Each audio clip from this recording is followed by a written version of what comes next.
We've looked at Bruce's music from the 70s and the 80s, and here's our running total so far of the albums that he's produced. But things are changing in the life of Bruce Springsteen. He's disbanded the E Street Band. He's gotten divorced. He had Patti Scialfa move in with him, and then they both decided they would relocate to Los Angeles.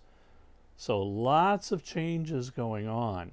So let's go out to Tinseltown and see what Bruce has got in store for us in the decade of the 90s. Are you ready? Well then, let's drop the needle. But with all the changes going on in the early 1990s, it takes Bruce until 1992 to release a new album. And then he surprises everybody, because first off, he doesn't have the E Street Band, so he has to use session musicians. But the big surprise is that instead of releasing one album, he releases two on the same day. And they are Human Touch and Lucky Town. On this album, I like the title track, 57 Channels and Nothing On, Gloria's Eyes, Roll of the Dice, I Wish I Were Blind, and The Long Goodbye. Now, the same day he released another album, Lucky Town. The opening track, Better Days, reflects the divorce from his wife. And by now, he's married Patti Scialfa. So I guess he definitely thinks it's better days. Living Proof is also about the birth of his son, and Local Hero is literally about him. He said the song was inspired when he saw his picture in a storefront, and he walked in and he asked the salesgirl, "Who's that?" And she goes, "I don't know, just some local hero." On the album, I like Better Days, Lucky Town, Local Hero, the terrific If I Should Fall Behind, Living Proof, and the wonderful My Beautiful Reward. It reaches number 2 in the UK and 3 in the US. Of the two, I actually like Lucky Town better, but Human Touch has a better cover. Now, you could make the argument that instead of putting out the two single albums, Bruce should have just put out a double album. Or you could even make the argument that he could have culled some of the songs from both albums and just put out a killer single album. But Bruce, he gave us two on the same day. Later that year in 1992, Bruce decides to appear on a program on MTV called Unplugged. And this is a program where artists come in and do their songs acoustically. But Bruce has a different idea. He does one song acoustically, and then for the rest of the show, he brings out the band of session musicians that he has, and they play all their stuff, but with electric instruments.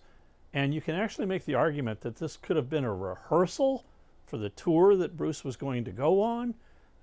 Anyway, since it's no longer Unplugged, the album is not called that anymore. It's called Bruce Springsteen in Concert, MTV Plugged, with two X's across the Unplugged. Fans did not like the fact that the E Street Band had been replaced. The album could only hit 189 in the US, but in the UK it rose to number 4.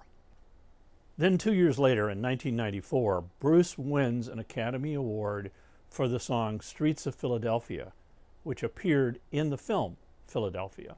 In 1995, Bruce decides to release his first compilation album, and it's called Greatest Hits. It naturally contains most of his hits, but there are also 4 new songs: Secret Garden, Murder Incorporated, Blood Brothers, and This Hard Land. Those songs see Bruce reunited again with the E Street Band, and Steven Van Zandt is back on board. The album soars to number 1 in both the UK and the US. But Bruce has always had a desire to go solo, so in November of 1995, he releases a solo album called The Ghost of Tom Joad, and this is a pretty somber album. I like the lead-off Straight Time, Youngstown, Balboa Park, Dry Lightning, and the closer, My Best Was Never Good Enough. In the US, this hit number 11, and in the UK it got to number 16. And Bruce went out on a solo acoustic tour to promote the album.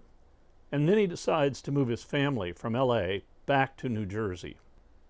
In 1996, Bruce raids his vaults and realizes he's got lots of outtakes and lots of unreleased music that needs to see the light of day.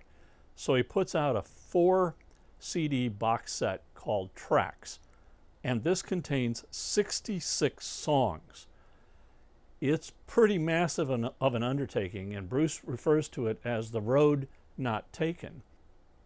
There are a lot of great songs here, but it didn't sell all that great. It can reach 50 in the UK and 27 in the US. So the record company had the idea to increase sales. They'd put out a cut-down version of this called 18 Tracks, which would be for the more casual Springsteen fan.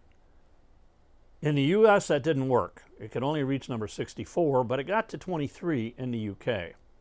In 1999, Bruce Springsteen got inducted into the Rock and Roll Hall of Fame. And then he decides to grab the E Street Band and go out on a reunion tour, which lasts for over a year.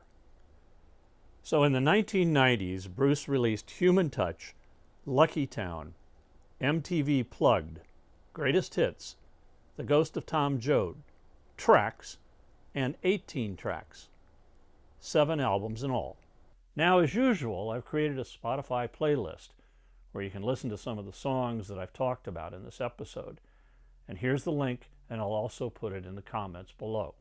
So let's recap. Here are the albums that Bruce did in the 70s and the 80s and the 90s. Quite a bit of music coming out from the boss. In the next episode, we'll look at what happens in the decade that starts with 2000.